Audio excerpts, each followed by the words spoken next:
here's the thing. We're not in danger of the economy going to zero. Everybody's employed. So understand we're moving to a different mindset than we've had for the last 20 to even 40 years. In the last 40 years, we've been trying to grow. We've been trying to scale. And I'm not saying that you can't, but in that growth and scale, the vast majority of businesses were just trying to grow by keeping their share of the growth. Hello and welcome to Outer Spaces, a podcast dedicated to empowering designers and contractors in the outdoor living space.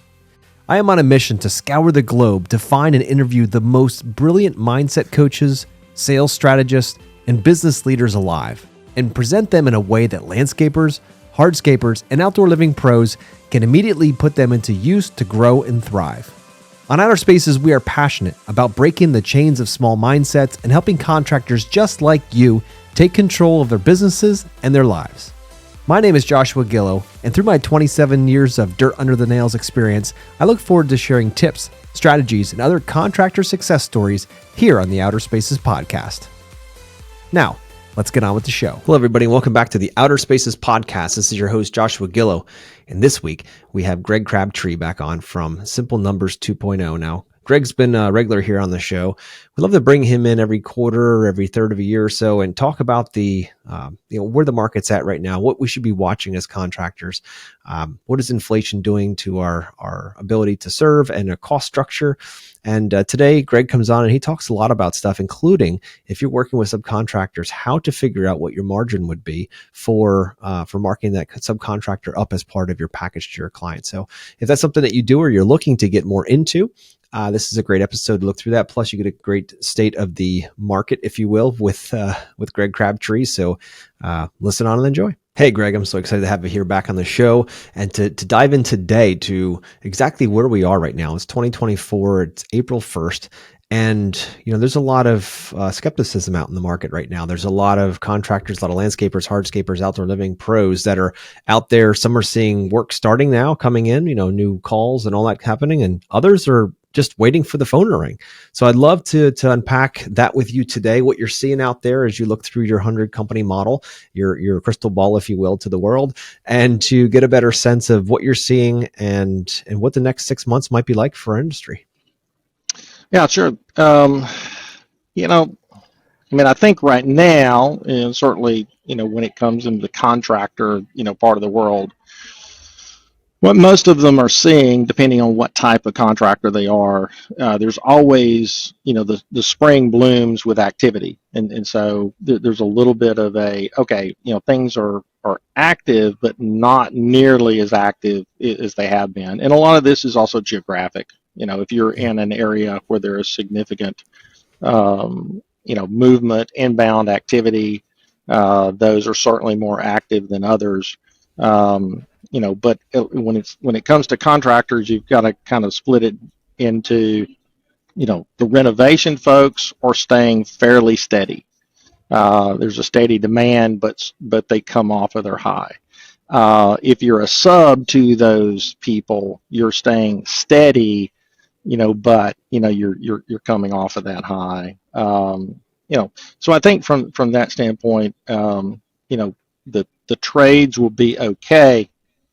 As you get into trades where you're trying to be professional in an area where two guys in a truck can sometimes compete with you, that's where we're seeing people, get aggressive on pricing. Is the independent guy out there. That's where we've seen people really offer lower prices and make kind of being the premium provider in a particular area of specialty a little difficult to get the prices that you were getting when the market was hot, and if you could show up, you could get a premium price.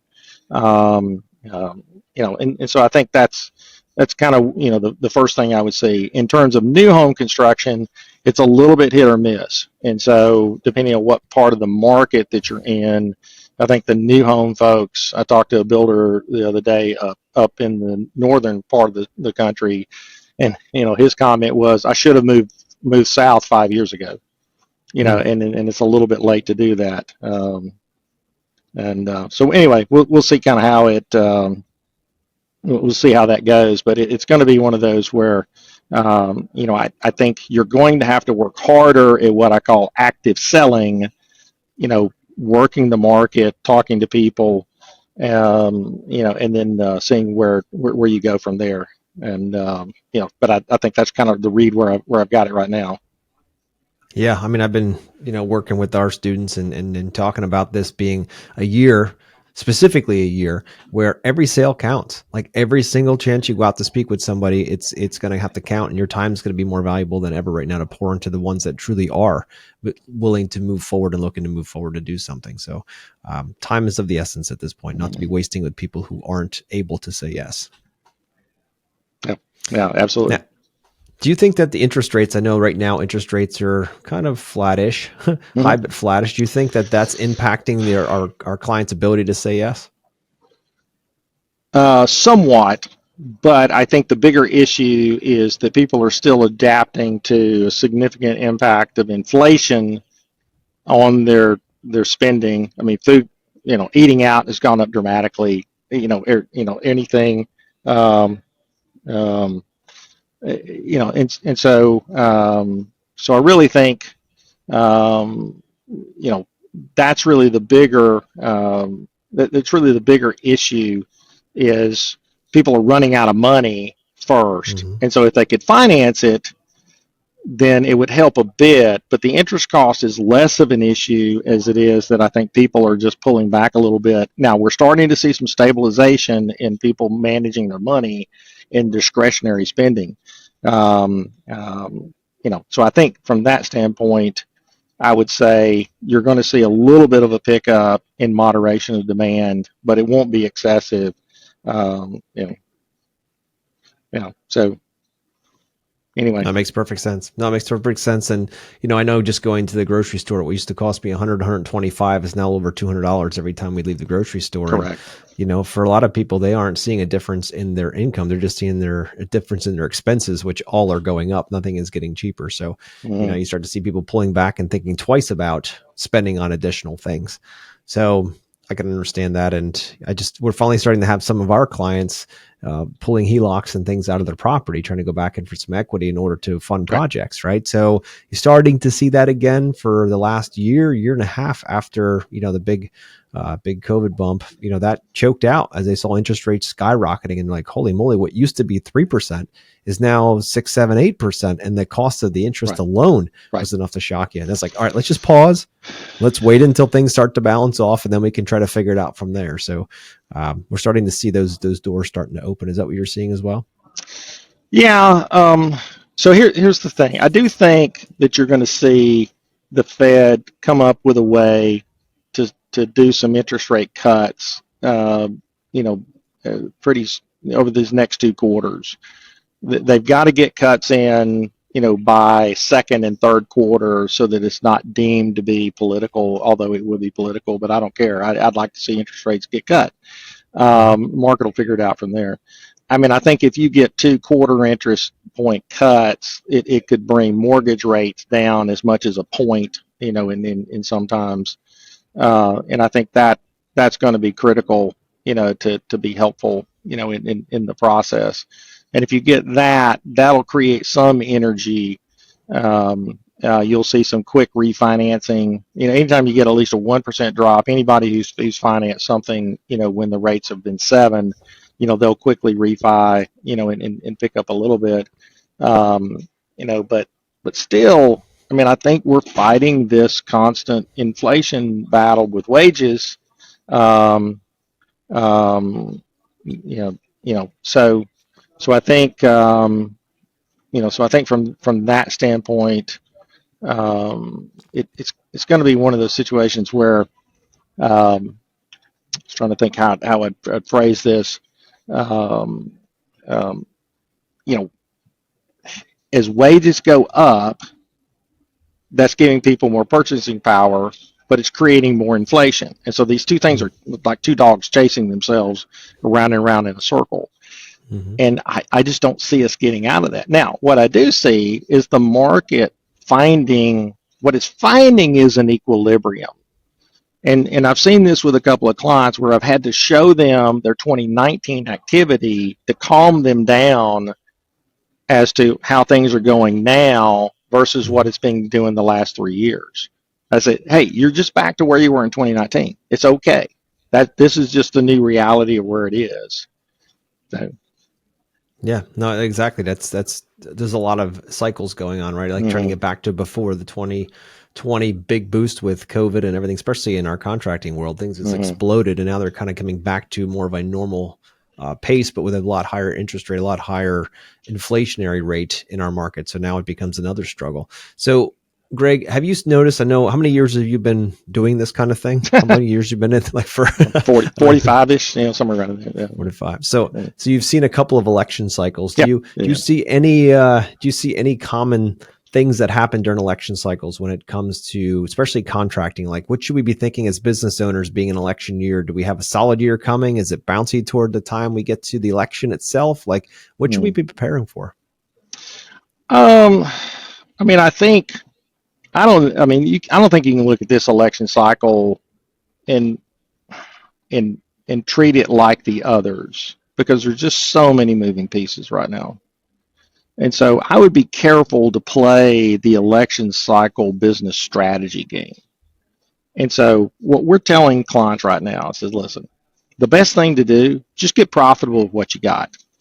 And I think there's enough activity in most of the trades right now that I wouldn't be, I wouldn't be focused on trying to grow as much as I would be just try to be profitable with this demand level that's there. If I see an opportunistic moment, to expand, try to make it to where I can flex up and flex down. So that generally in the contractor world means I'm going to use that with contracted labor or temporary labor of some sort that I can then reset back to my core. But I've got to make it to where my core is profitable and fully capitalized. Got it. So if I hear you right, you're saying if you're a contractor out there and you see you have extra business come in, instead of trying to hire and bring it into overhead or cost structure to subcontract that work out. Am I hearing that correctly? So you can flex with and then come back to that core. And to a large degree, I mean, it's the reason why the contractor model is structured the way it is now anyway. It is the only, you're flexing labor that you don't permanently commit to. I mean, that's the whole concept of a contractor model. Now, there's good and bad to that. I mean, we teach our clients who are in the contractor world that if I have enough consistent work to self-perform a particular skill set, I can make more money if I can keep somebody 70+% utilized. Sometimes even 50% or more utilized. But when it gets down into, situations where, you have too much volatility in demand, that's really where I've got to go to the contractor approach, and essentially you get to a business model that we teach that it's not unique by me. I was taught this by one of my clients, actually, is a concept that said in the value of a transaction, there's four things that happen. Now, this isn't cost, this is value. The first 20% of the dollars in a transaction are the marketing value. Value, features, benefits that's communicated to the market that gets you a lead. 10% is taking that lead and closing it and getting a sale. 10% is the oversight and the management of the transaction to completion, and 60% is the product or service. And you can actually use that 20-10-10-60 concept when you're disaggregating a business activity. I don't want to do everything from the marketing to the selling to the managing to the doing. I want to have somebody else do it. And sometimes I need to go, if I need to market it, sell it, do it, and oversee it, I need 40 cents of the transaction value. The doing it gets 60. And if the doer manages it and I just have to market it, sell it, and throw it over the wall and let them handle it, and I don't have anything else to do with it after that, okay, then it's 70-30 and so forth. Now you can plus those or minus them, but not a lot. I mean, you're going to see consistently, there's people that try to do, in the contracting world, I'm going to take a 20% cut of that. Well, if all you had to do was market it and you didn't have to close it, price it, quote it, then that's fine. But if you have to price it and quote it, you better be trying to get 25 to 30% of that cut, and take care of that. And so once again, that's really kind of how the industry has kind of worked itself out, and and so um, I think those are good things for people to understand when you decide what am I doing everything soup to nuts? Am I doing a piece of it, and who am I working with, and how to share that workload? I love that. I love how you break that up, that Yep. 20, 10, 10, 60. As most of our work is done through that subcontracting model. So with that being the case, now it's always a question of, well, what should be your margin? How much should you mark up that labor when you're selling, an entire company to do a chunk of a project? And I like how you break that down with that 20, 10, 10, 60. So basically based on that model, we should be marking up 40% at a minimum. Is that correct? Mm-hmm. Yeah, absolutely. Got it. Cool. That's good. So anybody out there listening to subcontracting work out or expanding without bringing people in, it's a great point right now to know that if you're just marking up 10%, moving it through the company, that's great. But are you really, paying yourself what you need to be doing for all the time that it takes to market it, to sell it, to manage it, and then to hand it off for someone to build? So that's a great point. I like that. So what are you looking at for like the next 6 months? What does it look like for you right now as you're seeing the 100 company model? Are we moving in a more favorable way? Are we moving in a tougher way? More struggle coming? Like where do you see it heading? Well, what we see is an upstairs downstairs market. So our latest data we track about $1 billion of revenue in our 100 company model. And so we started separating it a few months ago between the companies that are up year over year and the companies that are down year over year. And so the companies that are up, they make up 67% of the billion. The companies that are down make up 33%. Historically, that number has bounced. When I look back over the last 5 years, that number has been between 80 to 85% have been up year over year. And so we have we're almost double of the number of companies that are down year over year right now, coming off of, and it's hard to tell, is it actually market flattening? Probably is. I mean, my belief. But in a service-based economy, I'll give the economists some latitude. It's really hard to measure GDP in a service-based economy because we're not making widgets. We don't make things that are easy to count. The vast majority, I think, of what the government is counting as GDP growth is really just inflation. In reality. But there again, I mean, it's a tough number to know. But my belief is it's inflation. I think the overall economy is flat to even slightly down. If I'm looking at the data that I see now, and so the upstairs downstairs, the group that's up doing great. They're up 14% this year over last year. Probably 10% of that 14 is price increases. Not actual increase. The others are picking up new work. The clients that we have that truly are advancing, it's because their competitors are failing. And so that there's several instances of that in our client base where that's happening. And so the group that's in the ups are typically what we refer to as the necessaries. HVAC companies, IT, people that are, electrical, plumbing, core services, that are always there, and so, those are the ones that are solid. The ones that are down, anything that's discretionary, the things that I can postpone, do without. I'm demand dependent, on what's going on. And so those are the ones that I worry about. Now, typically retail, restaurants, are facing a lot of that. Restaurants, as much as they're trying to up their prices, they're finding it a hard slog to get all of their cost increases through into their prices. And some are having shock moments by their customers that you'll see viral, post on social media, about, I can't believe this costs this much. Well, I got news for you. It does. If you want that business to stay in business, that's actually what it does cost.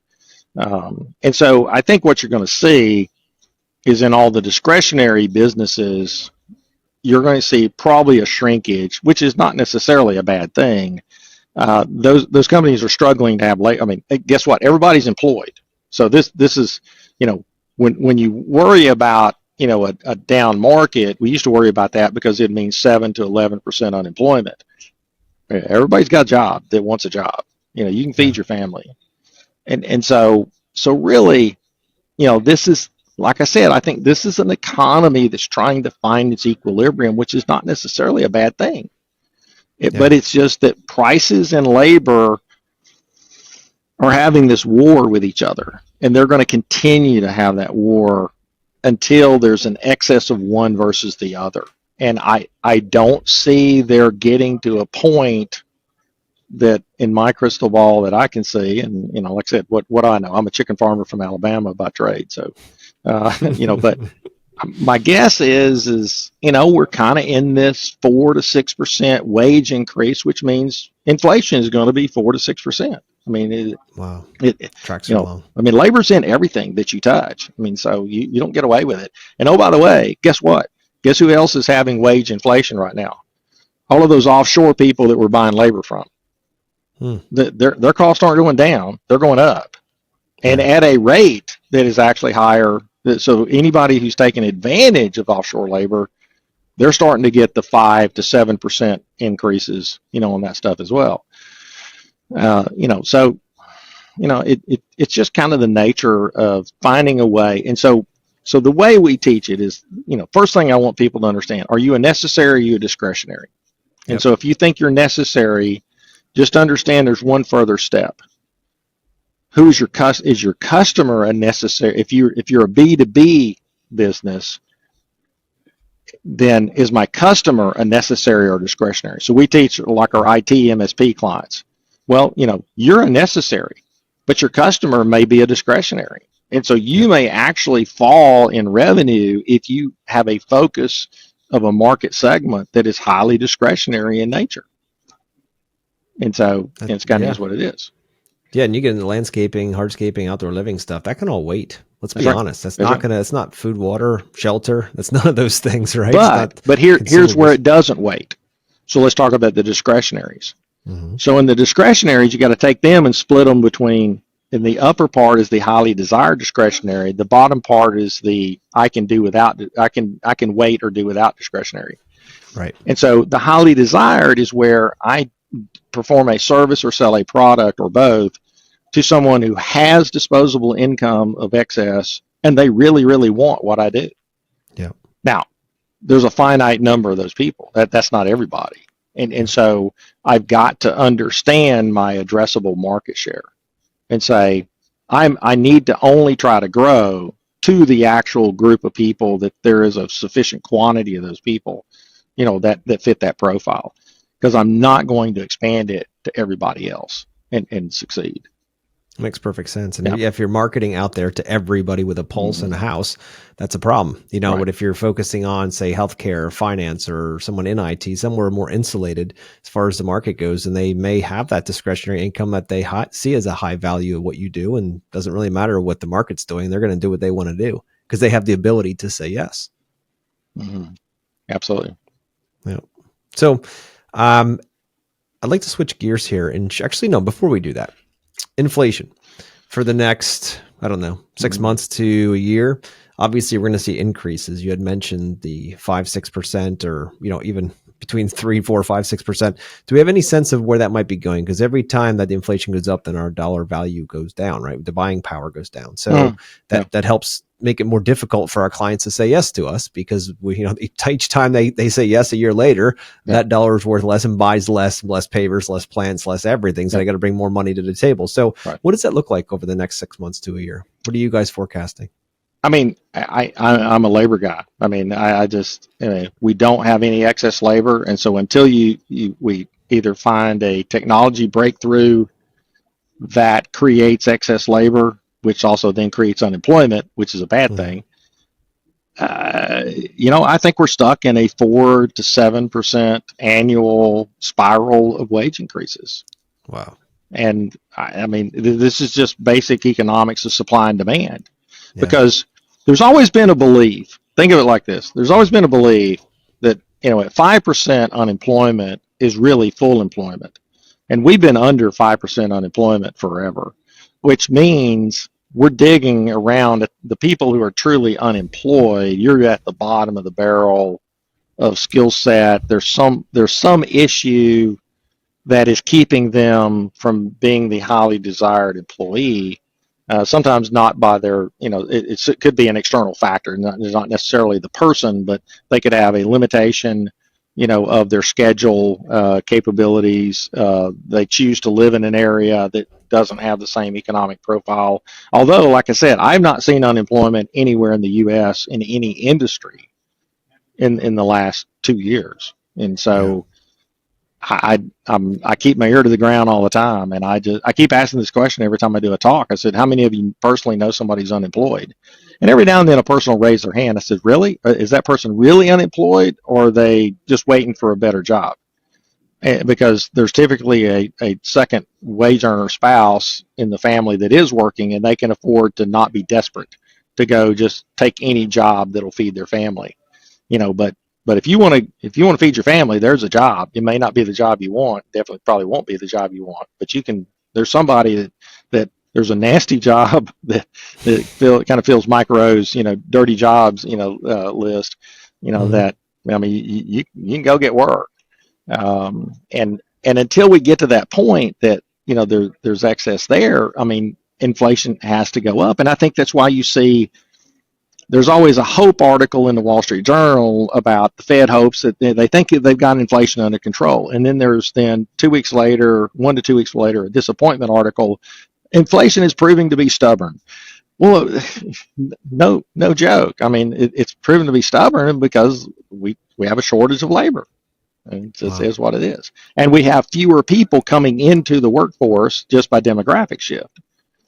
And so those are big. So what are options for the U.S. to change that when it comes to the labor problem, the fact that everybody's employed? Well, the options to change it always create a compensating negative outcome. I mean, I can improve inbound skilled immigration, but I'm going to bring down the value, and I'm going to take pressure off of the wage increases of those skilled jobs, and those people, will make less. Yeah. And that's not going to be looked on favorably.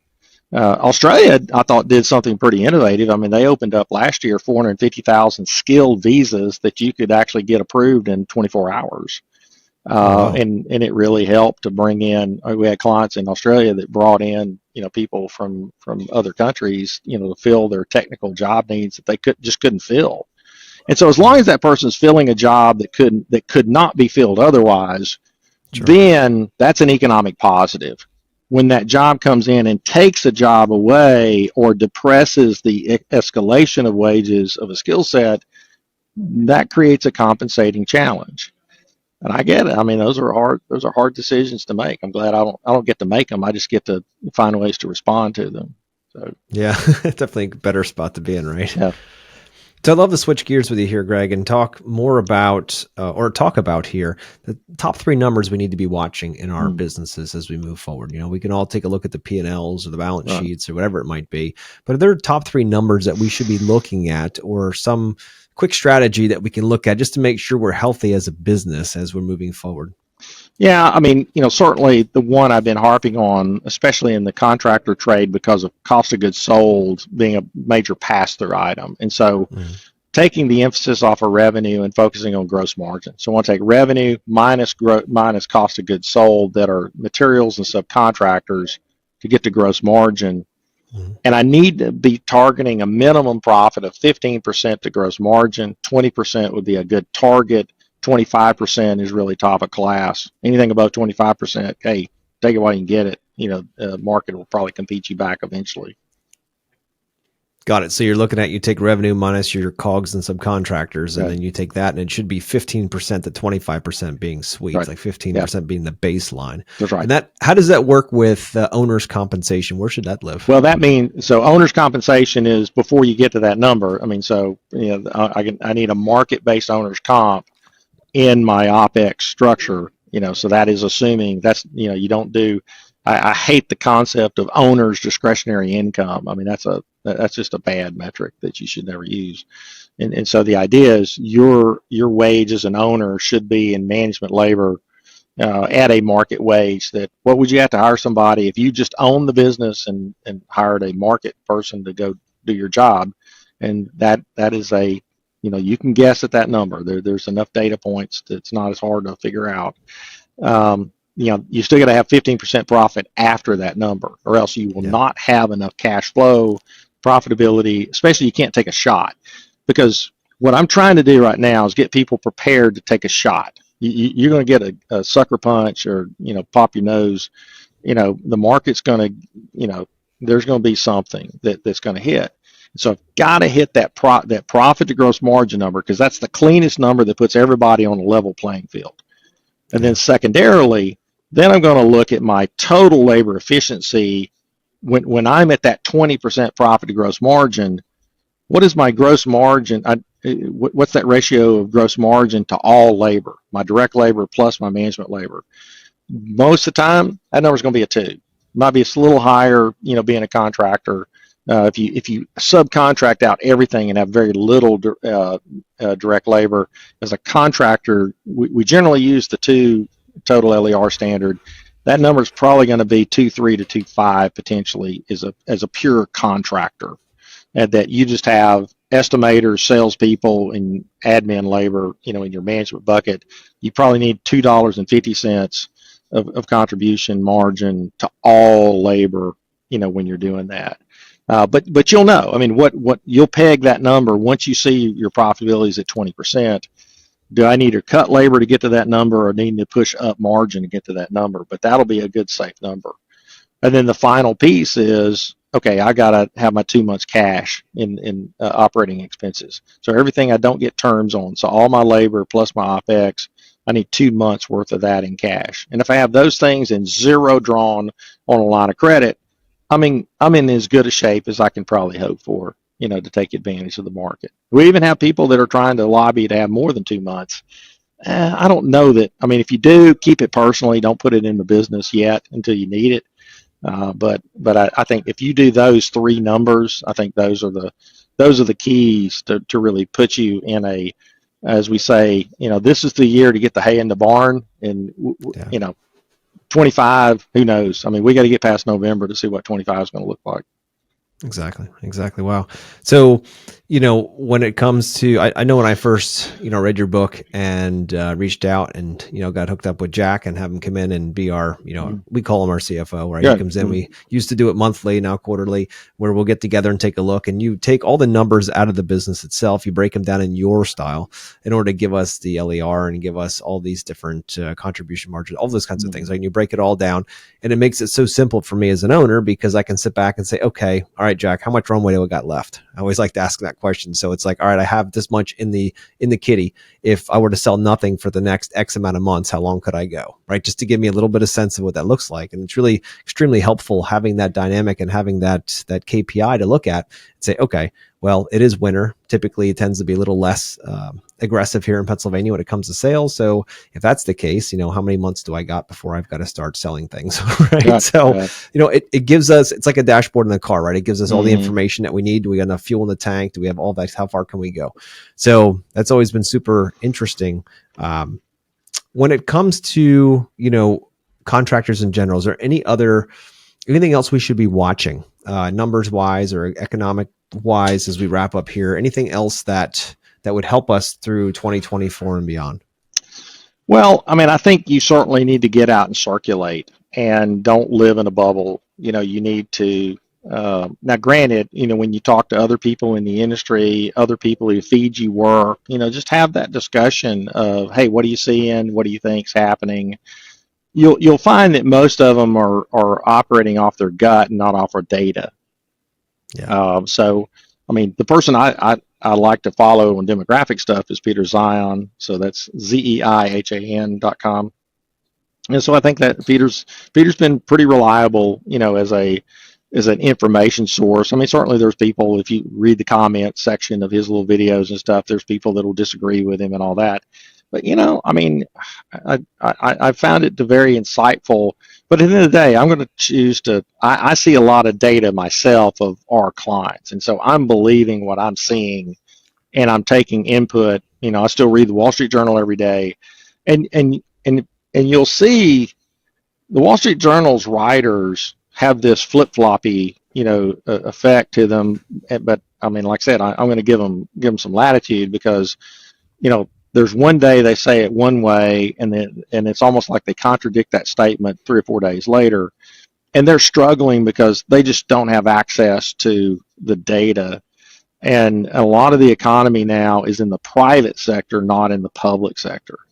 And so everybody's flying blind, for the most part. And that's why we do our 100 company model, because at least it gives us some little indicator of what we can do, to monitor things. And so, but I think you just got to get out of your shell and just, don't take one news source. Everybody's got snippets of the truth, and everybody's got snippets of excess or opinion, unfortunately. And I'm just looking for data, and I'll make up my own decision at the end of the day. No, I love that, because there's one thing that I used to do all the time was I tried to work out of my gut the whole time. Right. It was always like, I feel like it's the right thing to do. I feel like it's the right time. It's the I feel, but I didn't have a whole lot of evidence, to your point, like actual data to back it up. It was like, yeah, this feels like the right time. It feels like the right move. And the problem was that I wasn't right most of the time, right? Until I started becoming more evidence focused and say, okay, that might be a feeling. Let's back it up with some evidence before we actually make this move. And that's what I love about, your process and simple numbers and having you guys on board, because we can make decisions as a company with full confidence because we have evidence to back up our decisions and our gut feelings, right? So it's not just like, all right, I'm just gonna use my gut like I've always used, and then sit there with a big black eye, in 2 weeks from now because of bad choice. And I think here's the thing. I mean, we're not in danger of the economy going to zero. Right. Everybody's employed. So understand we're moving to a different mindset than we've had for the last 20 to even 40 years. In the last 40 years, we've been trying to grow. We've been trying to scale. And I'm not saying that you can't, but in that growth and scale, the vast majority of businesses were just trying to grow by keeping their share of the growth. Now, in a flat marketplace, if I want to grow, I got to take market share, and I got to take it away from somebody else.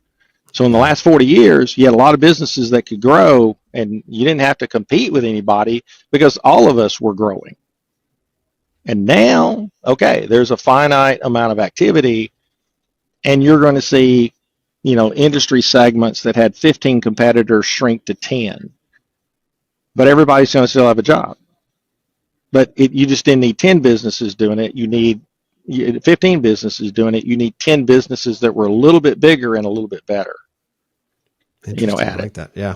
Yep. But, and so, I mean, it's not, I mean, and if you listen to some of Peter Zion's stuff, I mean, it depends on how you tune your ear. You can listen to it and you think it's doom and gloom. And it's like, and he'll turn around and say, no, this is really a good thing. I mean, this is, if you play the cards right, you'll be fine. And I think that's really the right way to look at it.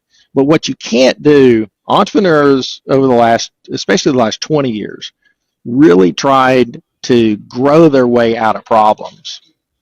And I just don't know that in the vast majority of common industries, if you're a tech company or if you're creating the next greatest gizmo, okay, different discussion. But in the common everyday businesses of products and services, okay, I can't grow my way out of a problem most of the time. I've got to reset and then deal with market, from there. That makes perfect sense. And I like how you're talking about it's not necessarily that the need for the service is going away. It's more about there's so many people that are serving that market that now there's going to be a consolidation of your 15 to 10 example, where you'll just have 10 companies growing slightly to absorb all of that employees and all the demand. But the ones that are inefficient, either through operational side or even through a sales process, if they don't have a way to be able to close work better than their client, than their competitions people do, then that's going to be a problem. The one that's going to be strongest can show the client the most value and a process in which they like and excited about, that the other person is going to get it, whether it's a better product or not. At the end of the day, that's the crazy part. But it's more a matter of them being able to convey the value. Yeah, absolutely. Yeah. Cool. Well, Greg, anything else on your mind before we wrap up? I think I don't want to overload their plate. I mean, that's enough to chew on right there. We'll save the rest for next time.